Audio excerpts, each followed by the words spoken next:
Hello students, आज हम लोग पढ़ेंगे क्लास 12 के chapter 4 moving charges and magnetism के topic motion in a magnetic field.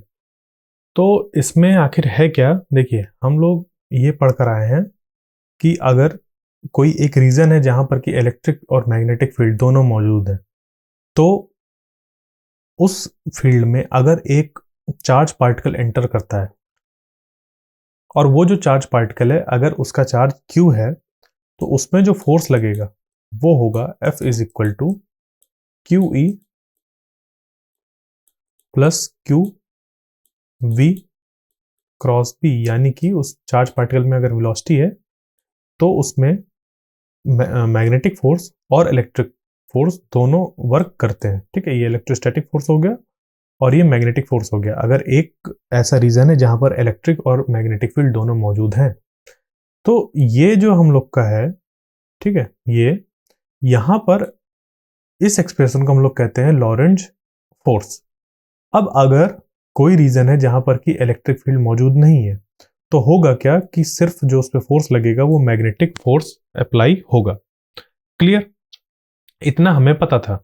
अब इसी का यूज करते हुए हम ये स्टडी करने वाले हैं कि अगर कोई एक चार्ज पार्टिकल है और वो एंटर कर रहा है कहां पर, एक मैग्नेटिक फील्ड में, तो उस चार्ज पार्टिकल का मोशन कैसे होगा। देखो, फोर्स तो इतना लगेगा, बट इस फोर्स की वजह से उसकी वेलोसिटी में क्या कोई चेंज आएगा, क्या उस वेलोसिटी के मैग्नीट्यूड में कोई चेंज आएगा?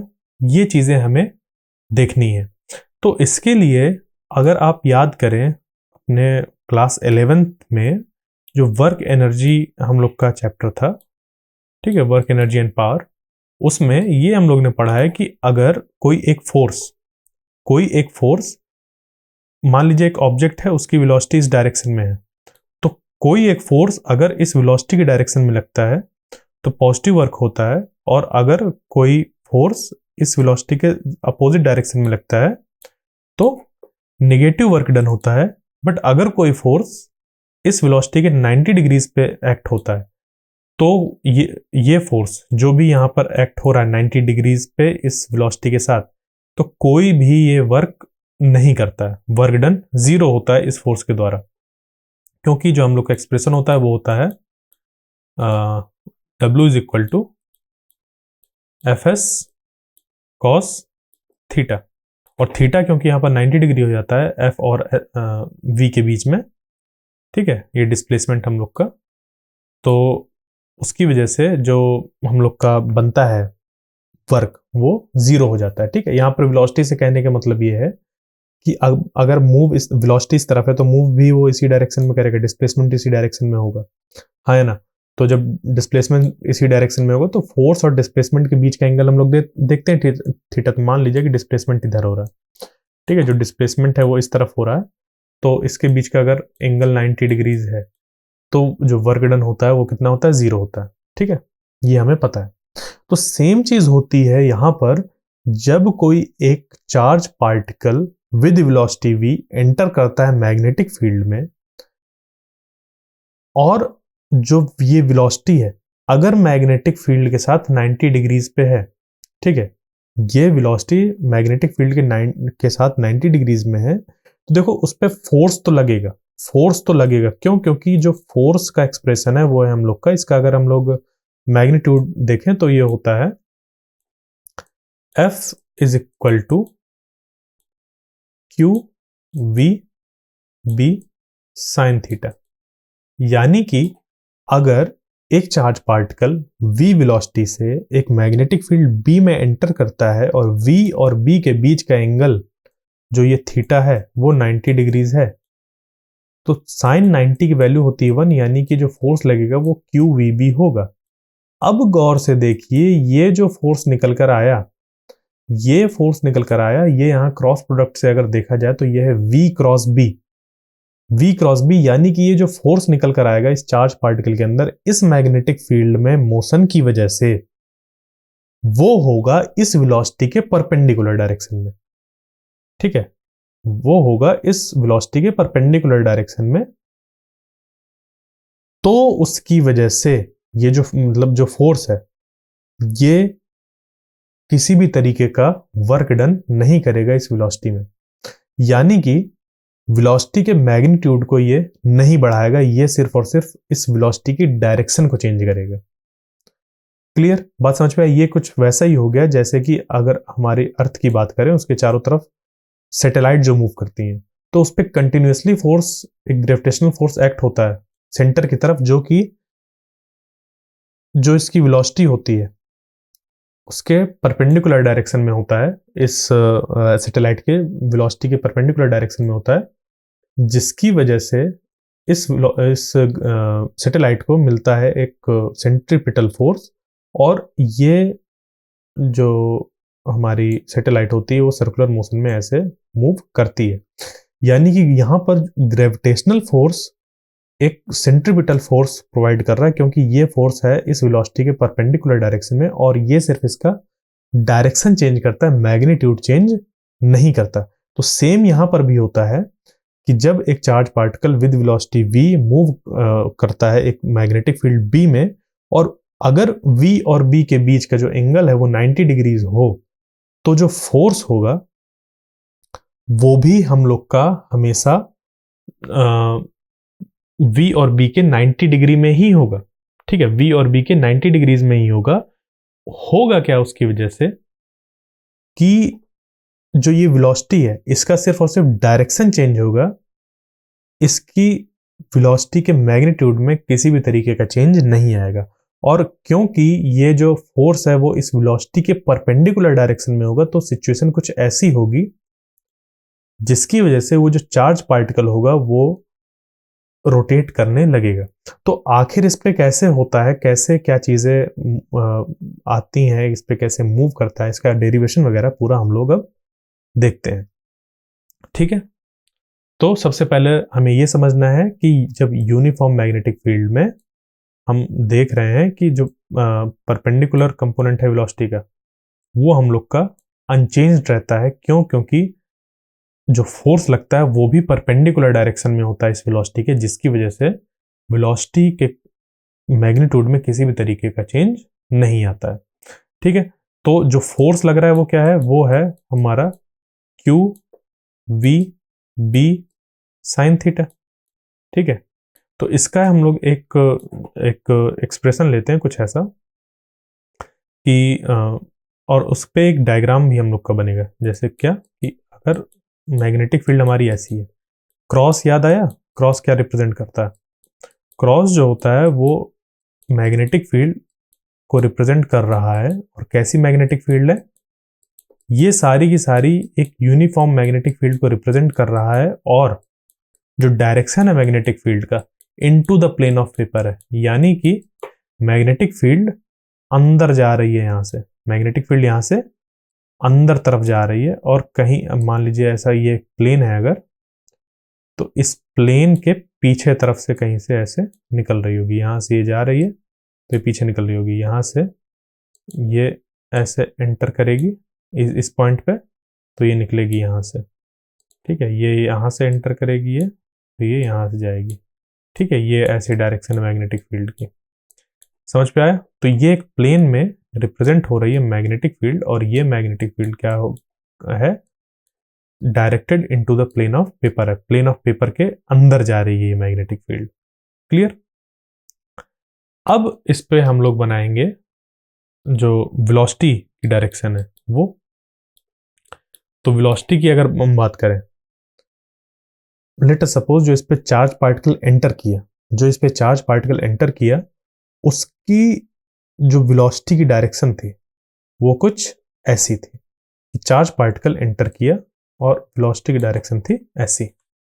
ठीक है, चार्ज पार्टिकल की जो डायरेक्शन थी वो इस तरफ थी। ठीक है, तो जब इस तरफ होगी, ठीक है, चार्ज पार्टिकल की डायरेक्शन, इसको मैं फिर से बना देता हूं। यहां पर हम लोग का ऐसे यूनिफॉर्म मैग्नेटिक फील्ड हो गई। ये यूनिफॉर्म मैग्नेटिक फील्ड क्या होगी?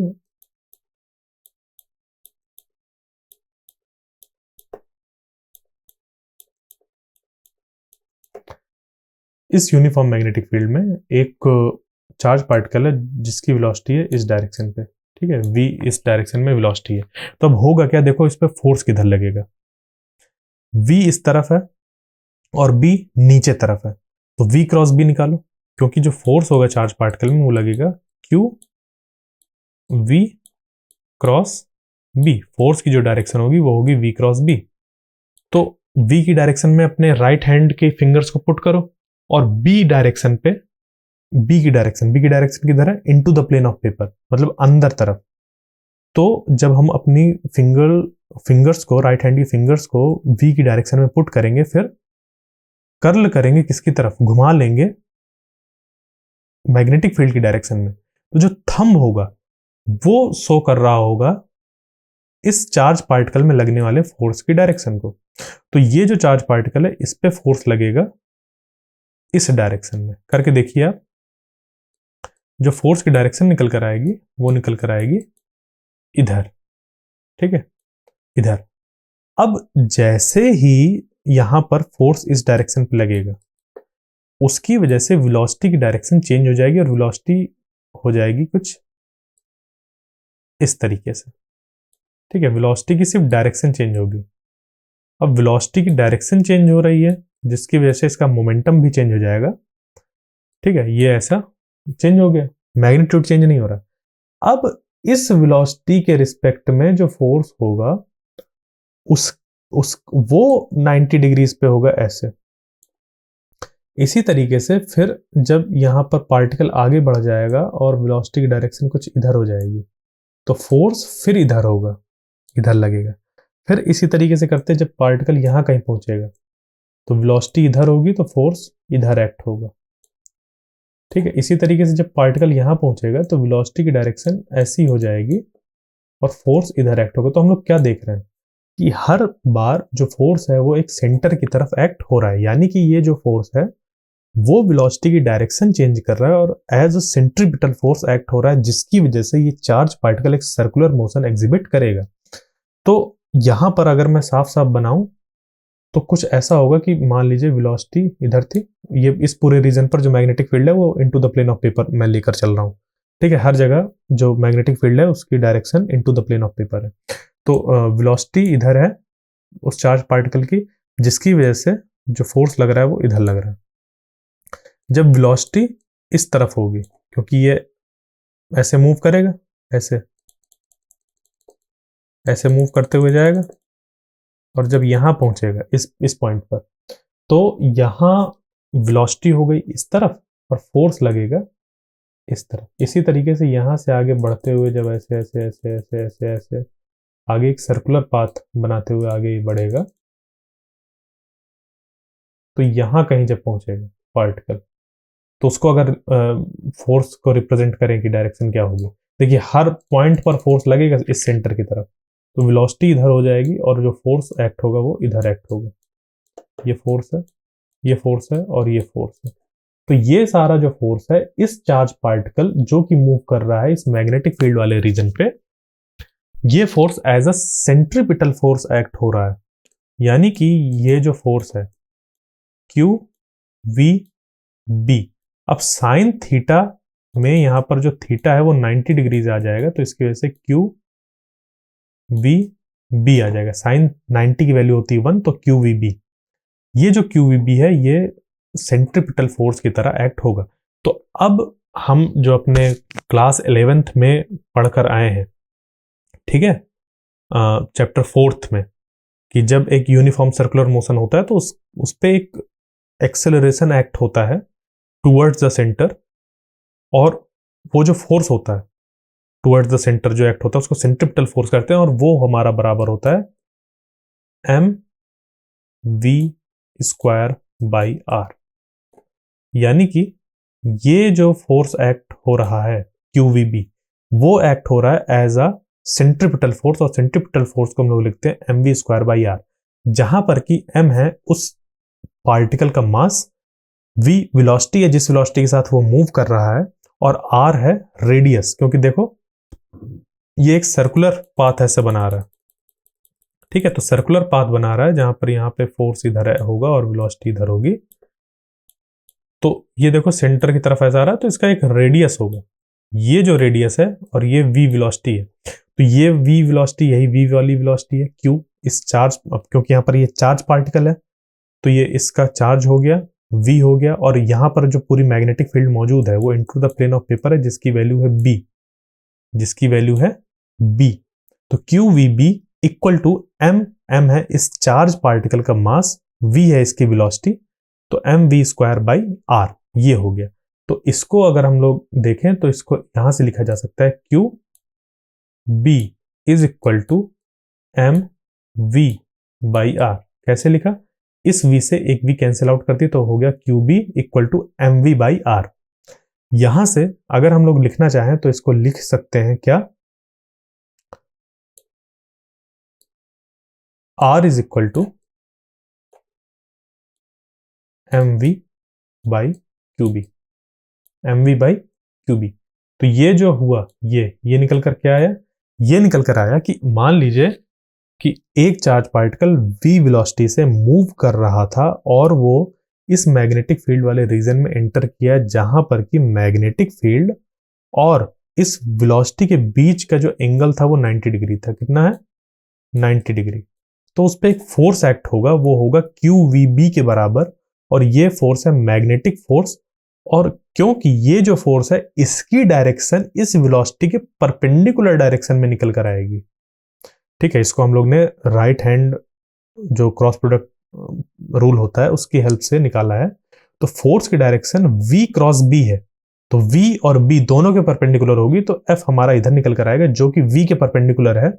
और जो फोर्स वेलोसिटी के परपेंडिकुलर होता है वो उसकी डायरेक्शन को चेंज करता है, ना कि उसके मैग्नीट्यूड को। तो यहां उसकी डायरेक्शन चेंज होगी और ये फोर्स लगातार सेम अमाउंट, मतलब सेम मैग्नीट्यूड का एक्ट हो रहा है, जिसकी वजह से ये as a centripetal force act होगा। और सेंट्रीपिटल फोर्स जो हम लोग का इक्वेशन ऑफ मोशन बनाने के लिए इस्तेमाल होता है वो mv²/r होता है। ठीक है, तो QVB को हमने बराबर कर दिया mv²/r के। ये बिल्कुल वैसा ही है जैसे कि हम लोग किसी गिवन फोर्स को ma के बराबर करते थे। ठीक है, तो यहाँ पर ma की जगह पर mv²/r है। ये भी एक तरीके का फोर्स है, वो भी क्या है? Centripetal force. ये हम लोग क्लास 11th के चैप्टर 4th में हम लोग ने इसको पढ़ रखा है। ठीक है, जब एक यूनिफॉर्म सर्कुलर मोशन की बात हम लोग कर रहे थे। क्लियर?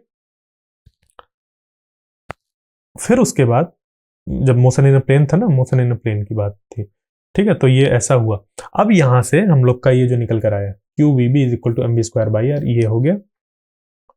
इससे हम लोग ने R फाइंड कर लिया। ये R वो रेडियस है उस सर्कुलर पाथ का जिस पाथ में ये चार्ज पार्टिकल अब क्या करने लगा है? मूव करने लगा है। यहां तक बात क्लियर हुई? अब क्योंकि ये जो चार्ज पार्टिकल है ये मूव कर रहा है सर्कुलर पाथ में, तो ये क्या होगा कि इसके पास एक एंगुलर वेलोसिटी होगी। ठीक है, ये तो वेलोसिटी हो गई इसकी लीनियर वेलोसिटी, इसकी लीनियर वेलोसिटी कहते हैं v, और इसकी एक एंगुलर वेलोसिटी होगी इससे एसोसिएटेड, और वो बराबर होती है, देखो 11th क्लास में पढ़कर आए हैं कि v is equal to linear velocity is equal to angular velocity into r। यानी कि अगर एक सर्कुलर पाथ में कोई ऑब्जेक्ट मूव कर रहा है और उस पाथ का रेडियस r है और यहां पर जो उसकी लीनियर वेलोसिटी है वो है v, तो इसकी जो एंगुलर वेलोसिटी होती है, ठीक है, क्या एंगुलर वेलोसिटी जो होती है ओमेगा, वो हमारी कुछ इस तरीके से आपस में रिलेटेड होती हैं चीजें, v is equal to omega r। ठीक है, यहां से अगर हम लोग को ओमेगा फाइंड करना है, इसको हम लोग एंगुलर वेलोसिटी या एंगुलर फ्रीक्वेंसी भी कहते हैं, तो ये हो जाएगा v/r, ये हो जाएगा v/r। और r का भी एक्सप्रेशन हम लोग ने निकाला था, वो था क्या? mv/qb, mv/qb। इस r को पुट कर देंगे इस जगह पर, तो जैसे इसको यहां पर पुट करेंगे तो ये हो जाएगा omega is equal to v divided by mv और डिवाइडेड बाई qb, qb चला जाएगा ऊपर, qb चला जाएगा ऊपर, तो v से v कैंसिल आउट हो जाएगा, तो ओमेगा निकल कर आ जाएगा, omega is equal to qb by m, qb by m। तो देखो ये जो एंगुलर फ्रीक्वेंसी निकल कर आई वो निकल कर आई इंडिपेंडेंट ऑफ लीनियर वेलोसिटी। गौर से देखिए कि ये जो फ्रीक्वेंसी निकल कर आई, यहाँ पर फ्रीक्वेंसी से मतलब क्या है कि वो जो पार्टिकल है वो कितनी एंगुलर वेलोसिटी के साथ ऐसे ऐसे घूमेगा, यही है ये एंगुलर फ्रीक्वेंसी एक तरीके से, कि वो कितना डिग्रीज मूव करेगा एक सेकेंड में। तो वो इंडिपेंडेंट है v से, v पे वो चीज डिपेंड ही नहीं कर रही। ठीक है, अगर एक charge particle b magnetic field में एंटर कर रहा है और उसका मास m है, तो ओमेगा जो उसकी एंगुलर फ्रीक्वेंसी होगी वो सिर्फ qb पे डिपेंड कर रही है, यानी कि लीनियर वेलोसिटी इस चार्ज पार्टिकल से मतलब ही नहीं है कि वो चार्ज पार्टिकल कितनी जल्दी जल्दी यहां पर सर्कुलर मोशन एग्जिबिट करेगा।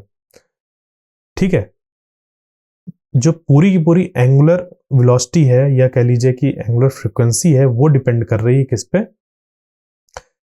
चार्ज उस पे कितना मौजूद है उस चार्ज पार्टिकल में, और कितनी स्ट्रेंथ की मैग्नेटिक फील्ड वहां पर अप्लाइड है, और उस चार्ज पार्टिकल का मास कितना है। जितना ज्यादा मास होगा वो उतना धीमे धीमे ऐसे ऐसे मूव करेगा, और जैसे उसका मास कम होता जाएगा वो उतना तेजी से ऐसे ऐसे बढ़ता जाएगा। साथ ही में अगर अगर ज्यादा चार्ज वाला पार्टिकल आ रहा है तो वो ज्यादा तेजी से मूव करेगा, और अगर उस पे मैग्नेटिक फील्ड की स्ट्रेंथ बढ़ा दी जाए तो उस पे जो उसके गोल गोल घूमने की वेलोसिटी है वो बढ़ जाएगी। वो किस वेलोसिटी के साथ आ रहा है वो मैटर नहीं करता है कि उसकी एंगुलर फ्रीक्वेंसी या एंगुलर वेलोसिटी कितनी होगी। Angular velocity is independent of its linear velocity. ठीक है, यहां तक बात क्लियर हुई। तो ये जो केस था वो तो था केस हम लोग का जब कि हमारा जो एक चार्ज पार्टिकल था वो एंटर कर रहा था एग्जैक्टली परपेंडिकुलर डायरेक्शन में। ठीक है, वो क्या कर रहा था, एक परपेंडिकुलर डायरेक्शन पे एंटर कर रहा था। इसी में अगर हम लोग चाहें तो इसका टाइम पीरियड भी निकाल सकते हैं। कैसे? ओमेगा को हम लोग लिख सकते हैं 2 पाई न्यू। न्यू होता है हमारा लीनियर फ्रीक्वेंसी। ठीक है, ओमेगा एंगुलर फ्रीक्वेंसी और न्यू, ये न्यू है ये। ठीक है, इसको न्यू पढ़ते हैं NU। ठीक है, न्यू ग्रीक लेटर ये 2 पाई न्यू, और ये हो गया QB/m। ठीक है, और हम लोग जानते हैं जो न्यू होता है वो होता है 1/t। Frequency is equal to F is equal to 1 time period. तो इसकी जगह पर हम लोग लिख सकते हैं 2 पाई/t। ठीक है, इसकी जगह पर लिख सकते हैं हम लोग 2 पाई/t। ठीक है, इसको ऐसे लिख देते हैं 2 पाई/, इक्वल टू QB/m, ये लिख दिया। यानी कि यहां से अगर हम t निकालना चाहें तो ये निकाल सकते हैं t इज इक्वल टू, यहां पर कितना हो जाएगा 2 पाई/m/QB। ये टाइम पीरियड क्या होता है कि एक राउंड मारने में कितना टाइम लगेगा। तो देखो एक राउंड वो कितनी देर में मारेगा वो भी इंडिपेंडेंट है वेलोसिटी से। ठीक है, बात समझ पे आई।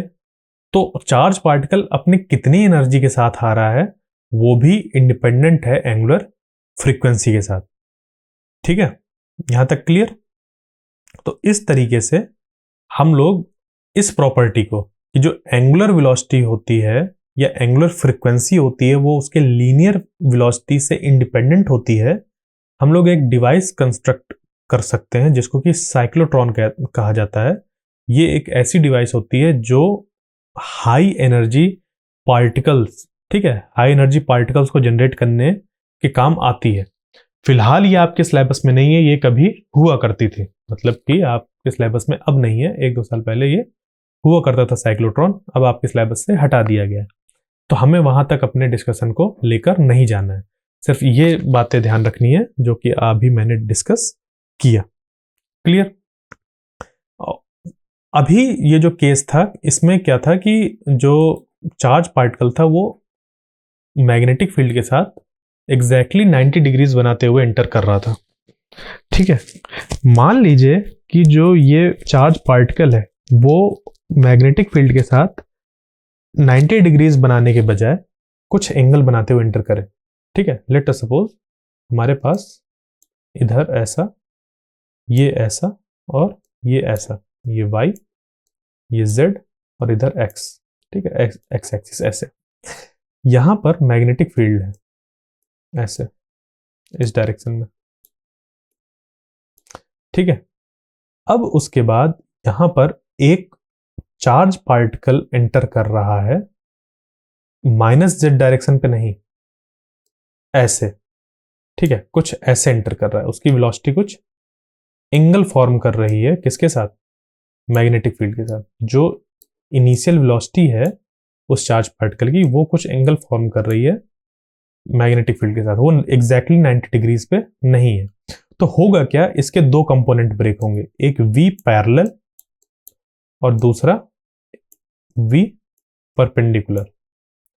ठीक है, तो देखो v परपेंडिकुलर वाले का काम बिल्कुल वैसा ही हो जाएगा जो कि अभी हम लोग देख कर आए हैं। ये जो v परपेंडिकुलर वाला है, ये इस चार्ज पार्टिकल को प्रोवाइड करेगा सर्कुलर मोशन। क्या करेगा? एक सर्कुलर मोशन प्रोवाइड करेगा। और ये वाली जो वेलोसिटी है, ये वाली वेलोसिटी पैरेलल वाली, ये इसको एक लीनियर मोशन प्रोवाइड करेगी, जिसकी वजह से ये आगे बढ़ता हुआ ऐसा चला जाएगा। ठीक है, समझ रहे हैं? ये एक साथ दो वेलोसिटी यहां पर अब आ जाएंगी। एक वेलोसिटी जो परपेंडिकुलर डायरेक्शन में होगी इस मैग्नेटिक फील्ड के, और दूसरी वेलोसिटी जो कि इस मैग्नेटिक फील्ड की ही डायरेक्शन में होगी। ठीक है, तो जो परपेंडिकुलर डायरेक्शन वाली है वो इस पार्टिकल को रोटेशनल मोशन प्रोवाइड कराएगी, और ये जो पैरेलल वाला कंपोनेंट है ये अनचेंज्ड रहेगी। अनचेंज्ड का मतलब देखिए, बी के पैरेलल यानी कि थीटा 0, बी के पैरेलल, तो वेलोसिटी ये वी पैरेलल और बी के बीच का एंगल कितना है? वी पैरेलल और बी के बीच का एंगल वो है 0, यानी कि साइन 0 की जो वैल्यू है वो कितनी होती है? 0। यानी कि अगर वेलोसिटी का कंपोनेंट मैग्नेटिक फील्ड की डायरेक्शन में है तो उस कंपोनेंट में किसी भी तरीके का फोर्स एक्ट नहीं होता, मतलब उस डायरेक्शन में किसी भी तरीके का फोर्स एक्ट नहीं होगा। तो सेम चीज यही यहां हो रही है कि अगर कोई एक चार्ज पार्टिकल कुछ एंगल बनाते हुए एंटर कर रहा है तो उसके दो कंपोनेंट्स होंगे, एक जो कि पैरेलल डायरेक्शन में होगा, दूसरा परपेंडिकुलर डायरेक्शन में होगा। परपेंडिकुलर वाला एज यूजुअल जो अभी हम डिस्कस करके आए हैं कि ये एक सर्कुलर मोशन प्रोवाइड कराएगा। ठीक है, यहां पर एक ऐसा सर्कुलर मोशन प्रोवाइड करता रहेगा, बट क्योंकि इसके पास इस डायरेक्शन पे भी वेलोसिटी है, तो वो जो सर्कुलर मोशन हो रहा है वो थोड़ा सा ऐसे फैल जाएगा। ठीक है, फैल जाएगा, एक स्प्रिंग जैसा स्ट्रक्चर फॉर्म होगा। जैसे कि वो चिट चैट वाले पेन होते हैं ना, चिट चिट चिट चिट आवाज आती है। ठीक है, पीछे से उनको दबाओ तो ओपन होते हैं, फिर बंद हो जाते हैं। उसके अंदर ओपन करिए, स्प्रिंग होगी, या कहीं भी आपने स्प्रिंग देखी होगी तो उसका ऐसा शेप होता है। इस शेप को हम लोग कहते हैं हेलिक्स या हेलिकल शेप। ठीक है, तो जो परपेंडिकुलर डायरेक्शन में कंपोनेंट था वेलोसिटी का इस चार्ज पार्टिकल का, वो प्रोवाइड कर रहा था सर्कुलर मोशन, और ये जो वी पैरेलल था ये प्रोवाइड कर रहा था लीनियर मोशन। तो सर्कुलर, ऐसे सर्कुलर और इधर लीनियर, ये मिलके बन गया एक हेलिकल पाथ। ठीक है, क्या बन गया? Helical path. ठीक है, सर्कल और एक लीनियर वेलोसिटी मिलके बन गया एक हेलिक्स। ठीक है, क्या बन गया? हेलिक्स। तो अब यहां से यहां तक ये डिस्टेंस को हम लोग कहते हैं पिच। क्या कहते हैं? पिच। ये पिच वो डिस्टेंस होती है जो कि इस चार्ज पार्टिकल ने लीनियर मोशन करते हुए अचीव किया है, जब उसने एक साथ में एक सर्कुलर मोशन भी कंप्लीट किया होगा। गौर से देखिए, यहां अगर एक चार्ज पार्टिकल मूव करना चालू किया, ठीक है, अगर मैं इसको फिर से ऐसे ड्रॉ करूं, तो अगर एक चार्ज पार्टिकल मूव करना चालू किया यहां से ऐसे, ठीक है, ऐसे मूव करना चालू किया है और ऐसे ऐसे जा रहा है, तो जब यहां से वो चालू किया और अगर ये इस डायरेक्शन में नहीं बढ़ रहा होता, सिर्फ सर्कुलर मोशन कर रहा होता, तो ये यहीं पर होता ऐसे, है ना, ये इसी जगह पर होता। अब क्योंकि ये लीनियर मोशन कर रहा है, तो एक सर्कल जब इसको कंप्लीट होना चाहिए तो वो होना चाहिए यहां से यहां तक आके, यहां से आके इस जगह तक, ठीक है। या फिर यहां से अगर देखना चाहें तो यहां से बढ़ते हुए यहां से आके जब इधर तक आ गया, ठीक है। तो इसने क्या किया, एक पूरा सर्कुलर मोशन कंप्लीट किया। तो एक सर्कुलर मोशन कंप्लीट करते हुए जो ये चार्ज पार्टिकल एक वी पैरेलल की डायरेक्शन में जो मोशन करता है उसको हम लोग कहते हैं पिच। यानी कि पिच एक ऐसी डिस्टेंस है जो कि इस वी पैरेलल वाली वेलोसिटी और एक सर्कल कंप्लीट करने के टाइम जितने टाइम में आगे बढ़ती है, ठीक है। एक सर्कल के कंप्लीट होने जितने टाइम, यानी कि टाइम पीरियड, ठीक है। एक सर्कल कंप्लीट होने का टाइम ही टाइम पीरियड है। तो इसको हम लोग लिख सकते हैं 2 pi M V parallel divided by Q B. Clear. तो ये थी हमारी सारी चीजें जो कि एक चार्ज पार्टिकल के यूनिफॉर्म मैग्नेटिक फील्ड में मूव करने की वजह से आती हैं, ठीक है। आज के लेक्चर में यहीं तक। इसके अगले लेक्चर में हम लोग इसी से रिलेटेड कॉन्सेप्ट को रिफ्रेश करते हुए कुछ क्वेश्चंस को सॉल्व करेंगे, जिससे कि ये वाला टॉपिक हमारा अच्छे से क्लियर हो जाएगा। तो आई होप आज का आपको समझ पे आया होगा, और नेक्स्ट लेक्चर तक के लिए थैंक यू।